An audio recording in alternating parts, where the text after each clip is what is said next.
Bonjour à tous. Alors aujourd'hui, je vais vous donner une petite astuce pour garder et avoir un disque dur externe gratuitement ou presque gratuitement.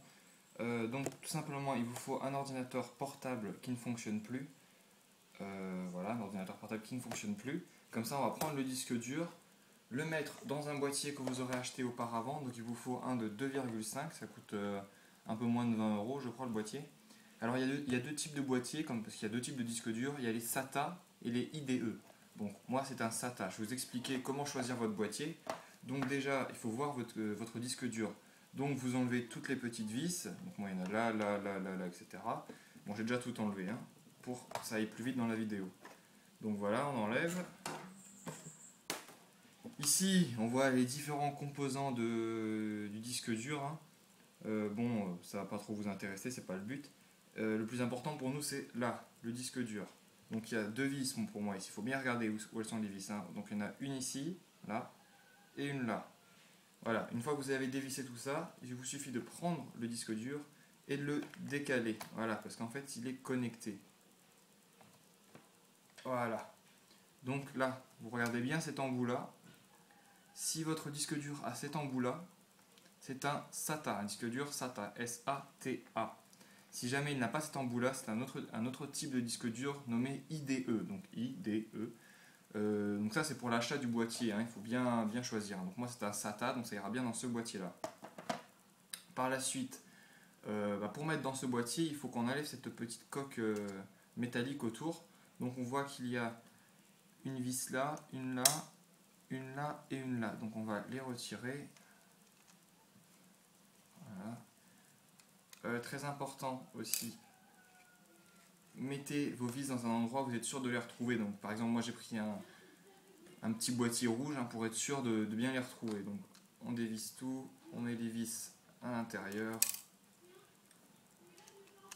Voilà. Un tournevis aimanté ça pourrait être pas mal aussi, hein, ça peut aider. Ça évite de faire tomber les vis. Et donc là, le petit boîtier s'en va. Voilà, donc il ne nous reste plus que notre disque dur normal. On enlève le boîtier, ça on n'a plus besoin. Voilà, donc notre disque dur, notre boîtier. Donc dans le boîtier, qu'est-ce qu'il y a? Eh ben, il y a notre boîtier normal, hein, pour remettre le disque dur. Il y aura un câble pour le connecter, un livret d'informations, un CD. Personnellement, je n'ai pas utilisé, j'en ai pas eu besoin. Et puis une housse, mais je l'ai posée ailleurs. Une housse pour protéger votre disque dur. Voilà. Donc pour insérer le disque dur dans le boîtier, il suffit de le glisser. Voilà, de faire en sorte qu'il se connecte, hein. J'espère que vous voyez là. Il faut qu'il se connecte. Là, comme ça. Une fois que vous êtes là, le disque dur est encore levé. Vous poussez. Hop là. Vous poussez.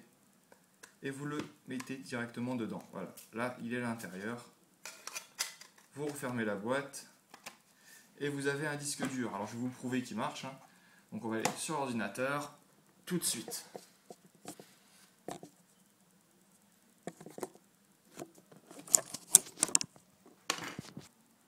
Donc voilà, le disque dur, il est là. L'ordinateur, il est là. On va connecter le câble, celui-ci là, à l'intérieur.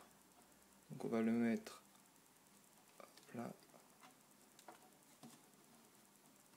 à l'intérieur. Donc voilà, il est connecté à cet embout. On a l'embout USB là. Donc on va le connecter à l'embout, hop là, au port USB tout simplement, hein. Voilà. Là on voit qu'il s'allume, la lumière est bleue. Ça veut dire que ça fonctionne. On va attendre que l'ordi le détecte. Et voilà. On voit mon disque dur. Bon, moi je l'ai renommé, hein. Donc on peut aller dans le poste de travail. Poste de travail. On voit les disques durs de l'ordinateur. Et mon disque dur qui est maintenant un disque dur externe. Voilà, j'espère qu'on le voit bien. Voilà, c'était une petite astuce pour vous montrer comment récupérer un disque dur, comme quoi tout n'est pas fichu, hein, lorsque votre ordinateur portable ne fonctionne pas.